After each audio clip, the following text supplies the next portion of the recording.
नवा नवा छत्तीसगढ़ी गीत देखे बर और सुने बर हमार यूट्यूब चैनल MS म्यूजिक ला सब्सक्राइब करो और साथे साथ ये जन घंटी के निशान दिखा थे वो क्लिक करो ताकि सबसे पहले ये चैनल के गीत आप तक पहुंच सके।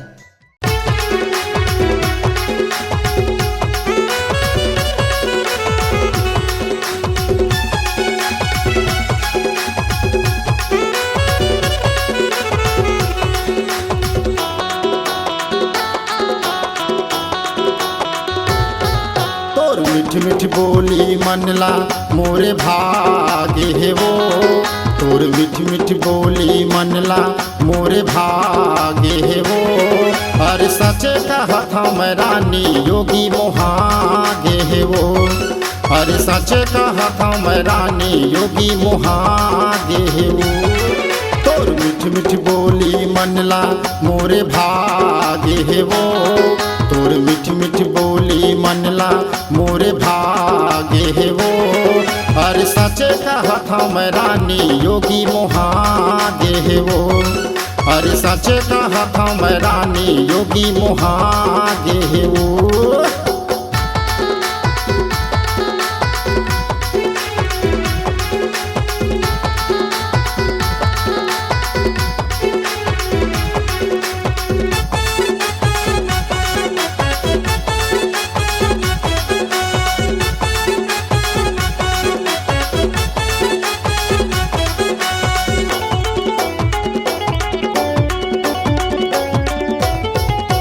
बिन पानी के मछली जैसे तड़प रात था, बिन पानी के मछली जैसे तड़प रात था। तो चंदा का चेहरा ला रानी सपना माँ सपना था, तो चंदा का चेहरा ला रानी सपना माँ सपना था।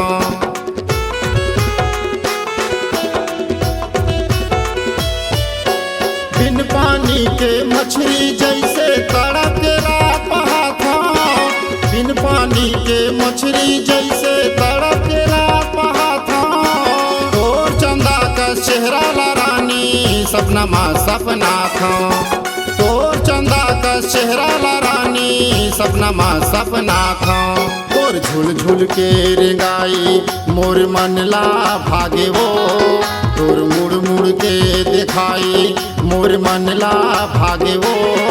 अरे सचे कहत हम रानी योगी मोहागे है वो, अरे सचे कहत हम रानी योगी मोहागे है वो।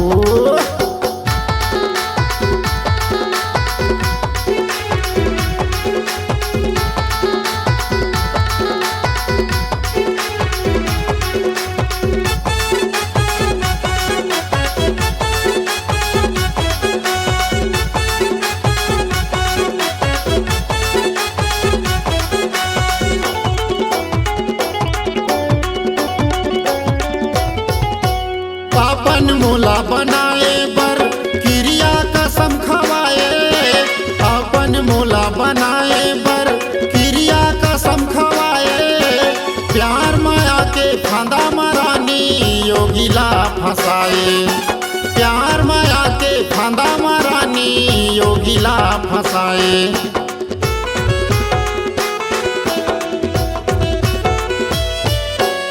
अपन मोला बनाए बर क्रिया कसम खवाए, अपन मोला बनाए बर क्रिया कसम खवाए।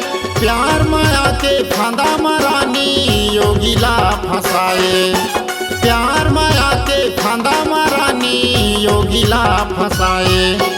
रात भर गूनत गूनत गोरी बिहान हो गे वो, रात भर गूनत गूनत गोरी बिहान हो गे वो। अरे सचे कहत हम रानी योगी मोहागे है वो, अरे सचे कहत हम रानी योगी मोहागे है वो। तोर मीठ मीठ बोली मनला मोरे भागे है वो, तोर मीठ मीठ बोली मनला मोरे भागे है वो।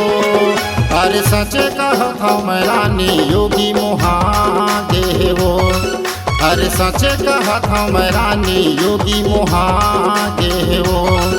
अरे सचे कहत हूँ मैं रानी योगी मोहा गे हो। अरे सचे कहत हूँ मैं रानी योगी मोहा गे हो। अरे सचे कहत हूँ मैं रानी योगी मोहा गे हो। योगी बौरा गे हो।